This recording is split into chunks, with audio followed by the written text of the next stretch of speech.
Welcome to profit Laddu. तो आज मैं यहां पर हूं एक कंपनी जिसका नाम सुजलोन एनर्जी लिमिटेड है। इसका इन डेप्थ एनालिसिस करने के लिए एक रिसर्च रिपोर्ट आपको बताने के लिए कि कंपनी में चल क्या रहा है। हमने ये ही कंपनी क्यों सेलेक्ट की, बिकॉज ये जो कंपनी है सुजलोन एनर्जी लिमिटेड, ये अपने 52 वीक हाई से 29% तक इसका जो स्टॉक है वो फॉल हो चुका है, जबकि कंपनी ने काफी मतलब सालों में बहुत अच्छा परफॉर्म किया है। देखो यार, सबसे पहले किसी कंपनी के अंदर ये जानना बहुत जरूरी है कि वो कंपनी करती क्या है। ठीक है, करती क्या है, उसके फाइनेंशियल्स किस तरह के हैं। फाइनेंशियल्स में हम क्या देखते हैं, आरओई आरओसी वगैरह देखते हैं, बस उससे सोचते हैं कि कंपनी मतलब आरओई आरओसी अगर 15 का है 20 का है तो अच्छी है कंपनी, अगर नहीं है तो कुछ नहीं है। लेकिन फाइनेंशियल्स में और भी बहुत सारी चीजें हैं, जैसे कि उसकी इंट्रिंसिक वैल्यू, उसकी फेयर वैल्यू, उसका एफआईआई डीआईआई इसके होल्डिंग्स, या उसका ईवी बिट्टा कितना चल रहा है, ईवी सेल्स कितना है ना, सीएफओ बाई एनएफ कितना है, सीएफओ बाई इबिट्टा कितना है, पेट्रोस की स्कोर क्या है। तो ये सारी चीजें भी हमें जानने की जरूरत होती है, बिकॉज अगर हम ये सारी चीजें नहीं जानेंगे ना तो हमारे कन्विक्शन नहीं डेवलप हो पाएगा, एक फेथ नहीं डेवलप हो पाएगा स्टॉक के अंदर। और कभी भी स्टॉक थोड़ा बहुत भी नीचे जाएगा तो हमें हलचल पैदा हो जाएगी कि भाई स्टॉक को बेच दे या कुछ हो करे। लेकिन जब आप इस लेवल पर, चाहे उसकी कंपनी के बिजनेस को समझने की बात हो, या उसके फाइनेंशियल्स, या उसकी कॉन कॉल्स यानी मैनेजमेंट की जो मीटिंग्स हैं उसमें उसके फ्यूचरिस्टिक प्लान क्या है, क्या उसकी आगे की स्ट्रेटेजीज हैं, क्योंकि उसकी स्ट्रेटेजीज पर ही ये डिपेंडेंट करेगा कि कंपनी आगे बढ़ेगी या नहीं बढ़ेगी। और उसका जो पीयर कंपैरिजन है, P2P एनालिसिस, जिसे मतलब जो कॉम्पिटिटर हैं उसके वो क्या कर रहे हैं, उनकी क्या स्ट्रेंथ है और सुजलोन की क्या स्ट्रेंथ है। जब तक हम इन सारी चीजों को नहीं जानेंगे ना, हम नहीं कर सकते, हमारा एक कन्विक्शन नहीं डेवलप हो सकता किसी स्टॉक के अंदर। तो इस वीडियो में मेरा मकसद यही है कि अगर आपको एक क्लियरिटी मिले कि सुजलोन आगे क्या कर सकता है, क्या ये रैली जो उसने पास्ट मंथ्स में दी है, जो पास्ट ईयर्स में दी है, वो क्या जारी रहेगी या कहीं ना कहीं पे डगमगा जाएगा स्टॉक। तो वही जो इसकी स्ट्रेंथ है सुजलोन की, और या जो वीकनेस है उसकी बात करेंगे पूरी तरह से।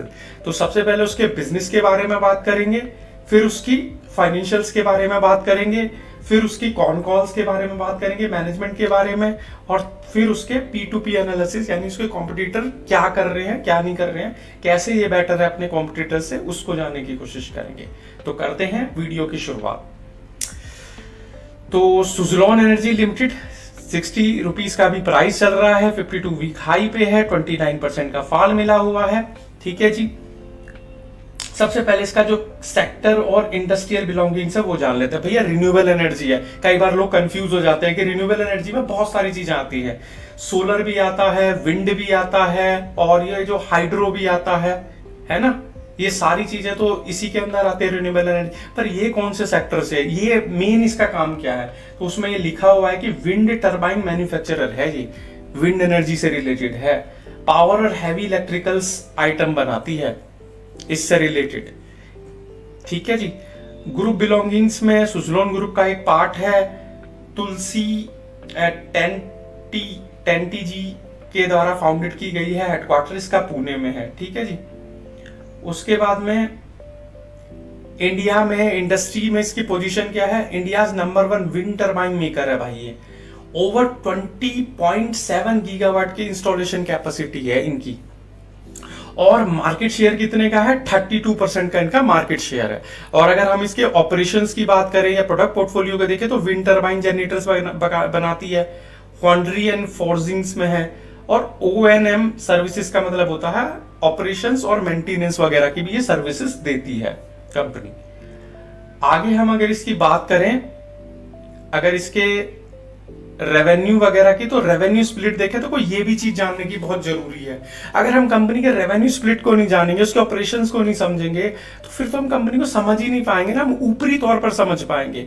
देखो इसका रेवेन्यू स्प्लिट जैसे ज्योग्राफिकली दे रखा है, इंडिया से 90% इनका बिजनेस है, और एक्सपोर्ट से कितना है, 10% का बिजनेस है। सेगमेंट वाइज देखें तो विंड टर्बाइन जनरेटर से 70% है, ONM से कितना है 26% का है, और अदर से कितना है 4% का है।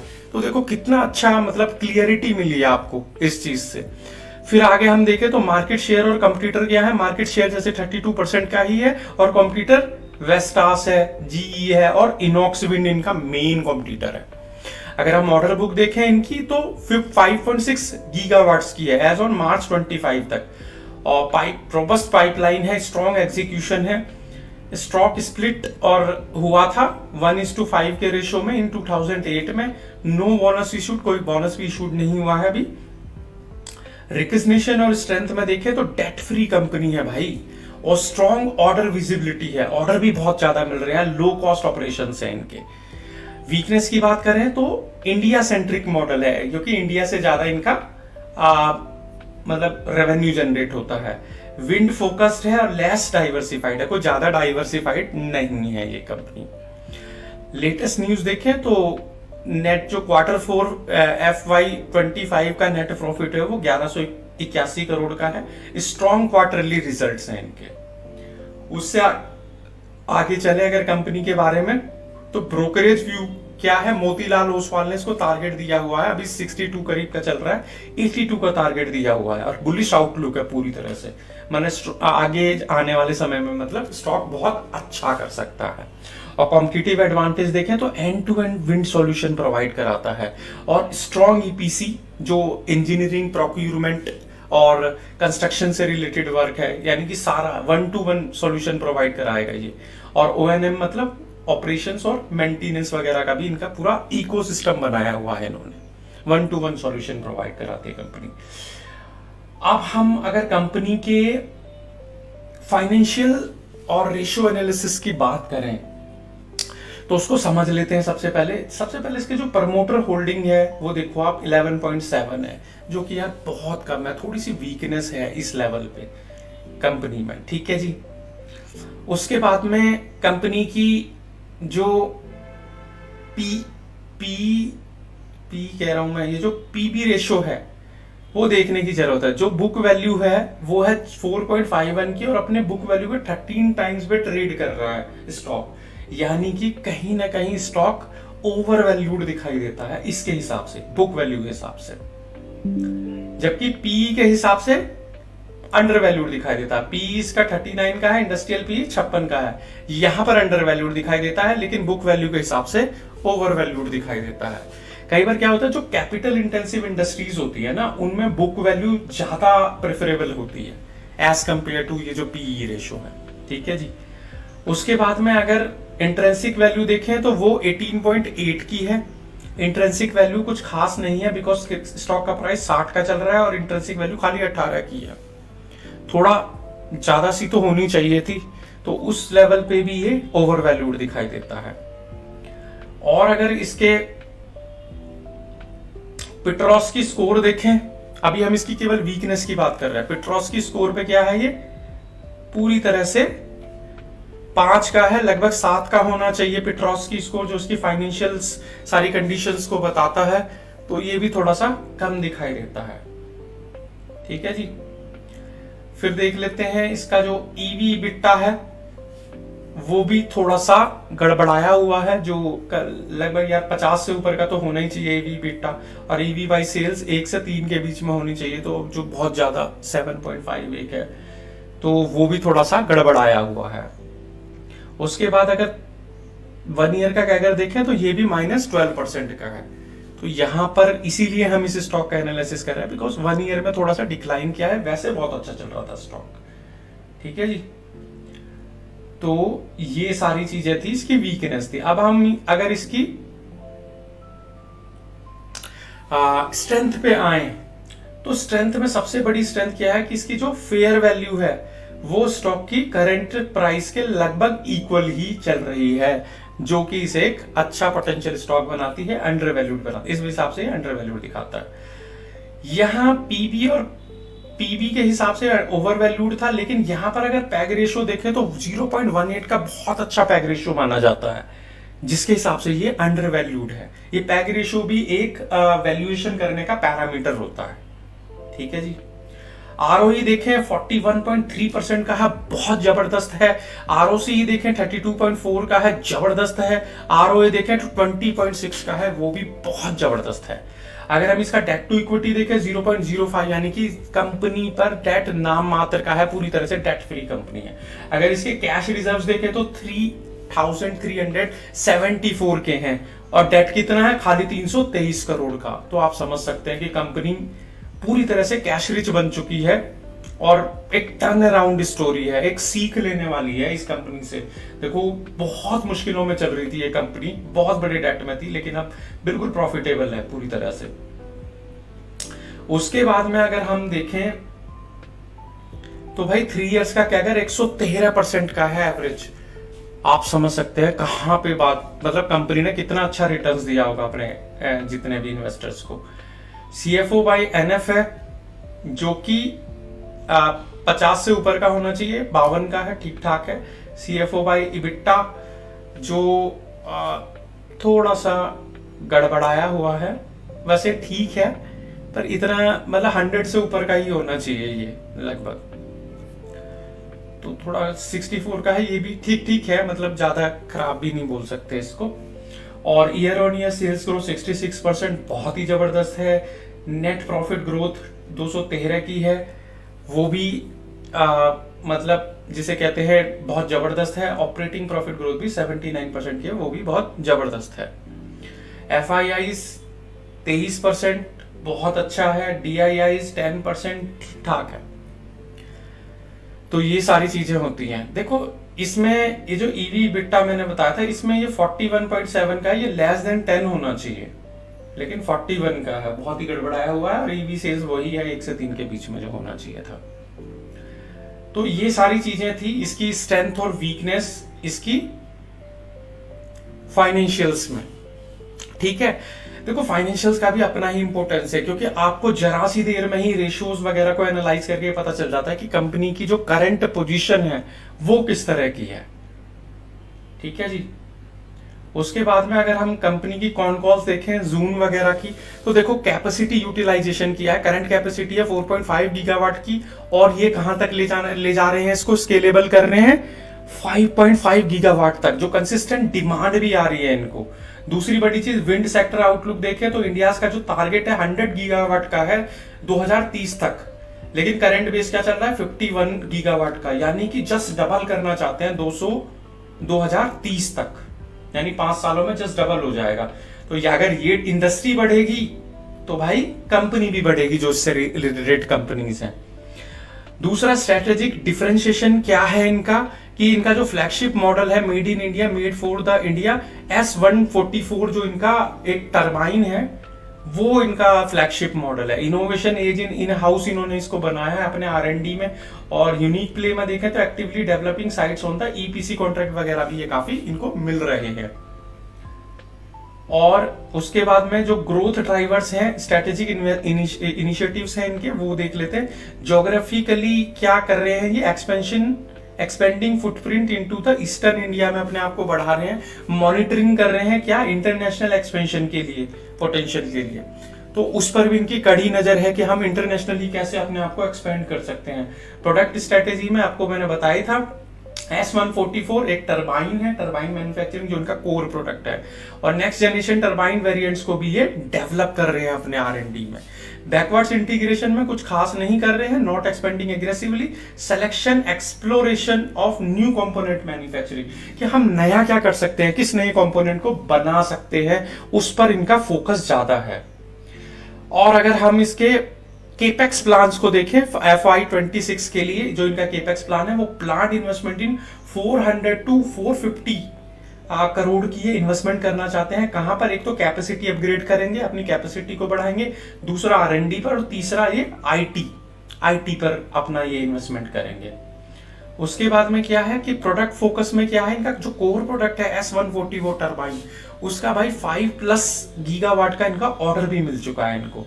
फ्यूचर रेडी है, एक्सप्लोरिंग विंड पावर को ये पूरी तरह से एक्सप्लोर करना चाहते हैं, और बैटरी हाइब्रिड सॉल्यूशंस वगैरह पर भी ये फोकस कर रहे हैं। अभी उसको पूरी तरह से इवेल्युएट कर रहे हैं कि क्या हम इसमें नया कर सकते हैं।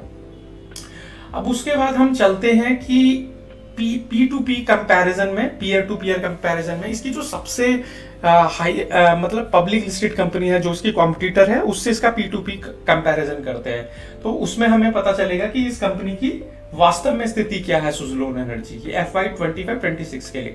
देखो जैसे ऑर्डर बुक है, इनॉक्स विंड के पास में 3.2 गीगावाट के ऑर्डर्स हैं, जबकि इसके पास में 5.5 गीगावाट से भी ऊपर के ऑर्डर है सुज़लोन एनर्जी के पास में। तो इसमें तो सुज़लोन भाई जीत जाता है पूरी तरह से, ठीक है, यहाँ पे सुज़लोन जीत जाता है,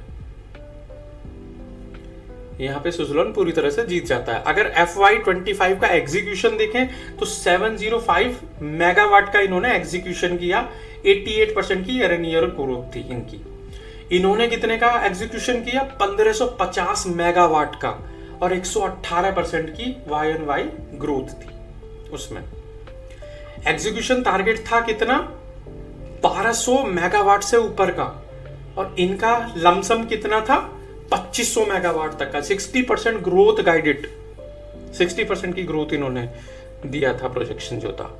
रेवेन्यू कितना? 33,702 करोड़ का, 105% ईयर ऑन ईयर, जबकि इनका कितना था? 10,851 करोड़। अभी तक तो भाई सुज़लोन हर तरह से बाजी जीत रहा है। इबिट्टा कितना था? 918 करोड़, 167 ईयर ऑन ईयर का। इनका था 1857 करोड़, 80% ईयर ऑन ईयर का। पैट कितना था इनका? 438 करोड़ का, इसमें -48 करोड़ इन फाइनेंशियल ईयर 24 में था, जबकि 2072 करोड़ का इनका पैट था, और 190 का ग्रोथ था उस पे। और कितना इंक्लूड है? 638 करोड़ डेफर्ड टैक्स एसेट्स है। फाइनेंशियल ईयर 26 का गाइडेंस क्या है? Execution lead growth, no fixed percent guidance, पूरा अच्छी तरह से मतलब आगे ग्रोथ के लिए प्रिपेयर्ड है ये। और सुज़लोन क्या है? 60% growth approximate across revenue, deliveries और इबिट्टा और पैट, सभी चीजों में इनको 60% तक तो ग्रोथ चाहिए ही चाहिए। मैन्युफैक्चरिंग कैपेसिटी देखें तो 2.5 गीगावाट की इनकी टोटल कैपेसिटी है, जबकि इनकी कितनी की है? सुज़लोन की 4.5 गीगावाट की है, और इसको ये स्केल कर रहे हैं कहां तक? 5.5 गीगावाट तक। उसके बाद में अगर देखें तो टेक्नोलॉजी एंड प्रोडक्ट जो फोकस है वो है इनका 2 मेगावाट से 3 मेगावाट इन प्रोडक्शन है, 4 मेगावाट लाइसेंस्ड सिक्योर्ड है। इनका कितना है? S144 जो प्लेटफॉर्म डोमिनेंट है, नेक्स्ट जनरेशन वेरिएंट इनके पाइपलाइन में है अभी, क्योंकि जो ये R&D वगैरह में जो रिसर्च वगैरह कर रहे हैं तो S44 पे तो काम कर ही रहे हैं, और नेक्स्ट जनरेशन को डेवलप करने पे लगे हैं। ये 2 मेगावाट और 3 मेगावाट के प्रोडक्शन में है, 4 मेगावाट के लिए अभी इन्होंने लाइसेंस लिया हुआ है। O&M portfolio, operations and maintenance वगैरह का इनका 5.1 गीगावाट का है वाया इनॉक्स ग्रीन एनर्जी से, और 15+ गीगावाट का है इनका Renom, includes 3 gigawatt plus multi brand fleet है इनका। बैलेंस शीट पोजीशन क्या है? Turn in net cash, liabilities reduced via merger. Net cash इनके पास में 1943 करोड़ का है, नेटवर्थ इनकी 6,106 करोड़ की है। ग्रोथ सेंटिमेंट इसका भी बुलिश है, strategic focus in solar, hybrid and O&M पे है, जबकि इनका हाईली बुलिश है, ये कॉन्फिडेंट एग्जीक्यूशन है, ऑर्डर विजिबिलिटी और मार्जिन्स वगैरह भी इनके देखे जा सकते हैं। तो ओवरऑल जो सुज़लोन एनर्जी है भाई, उनके जो फ्यूचरिस्टिक प्लान है उसका जो इनके कॉन कॉल और पीयर टू पीयर कंपैरिजन से पता चलता है कि Suzlon energy as compare to competitor भी अच्छा है, और उनकी जो मैनेजमेंट की प्लानिंग है वो भी बहुत जबरदस्त है आगे आने वाले समय में, और जो फाइनेंशियल्स भी हैं सुज़लोन एनर्जी के वो भी जबरदस्त हैं। लेकिन स्टॉक अभी थोड़ा सा ओवरवैल्यूड दिखाई देता है। जो मैंने आपको बताया था ओवरवैल्यूड किस वजह से दिखाई देता है, वो पीबी के बेस पर काफी ओवरवैल्यूड, क्योंकि अपने पीबी के 13 टाइम्स पर ये ट्रेड कर रहा है स्टॉक। ठीक है जी, और दूसरी बड़ी चीज क्या था कि ये इंट्रिंसिक वैल्यू के हिसाब से भी ओवर वैल्यूड दिखाई देता है, क्योंकि 18.8 की इंट्रिंसिक वैल्यू है, करंट प्राइस 60.7 का चल रहा है। ठीक है जी, यही दो तीन चीजें। और तीसरी बड़ी जो वीकनेस थोड़ी दिखाई देती थी वो है इसकी प्रमोटर्स होल्डिंग, जो 11.7 की है, थोड़ा कम है ना। तो स्टॉक दमदार है, मैनेजमेंट का प्लान भी दमदार है, पीयर कंपैरिजन में भी दमदार है, पर थोड़ा सा ओवर वैल्यूड दिखाई देता है, बस इतनी सी बात है इस स्टॉक के अंदर। बाकी सारी चीजें बहुत जबरदस्त है। और जैसे कि मार्केट शेयर भी 32% का मार्केट शेयर है इनके पास में, वो आपको जैसे ये दिखाई दे ही रहा होगा। ठीक है जी, तो ये सारी चीजें थी सुज़लोन एनर्जी लिमिटेड के बारे में। तो अब दीजिए मुझे विदा। और अगर आप मेरे चैनल पर नए हो तो या चैनल को सब्सक्राइब करना ना भूलें, और अगर वीडियो में दी हुई जानकारी आपको अच्छी लगी हो, वैल्यूएबल लगी हो, लाइक और शेयर जरूर करें। और स्टॉक मार्केट से रिलेटेड या पर्टिकुलर इस स्टॉक से रिलेटेड आपका कोई क्वेश्चन है तो उसे कमेंट बॉक्स में जरूर लिखें। So thank you so much.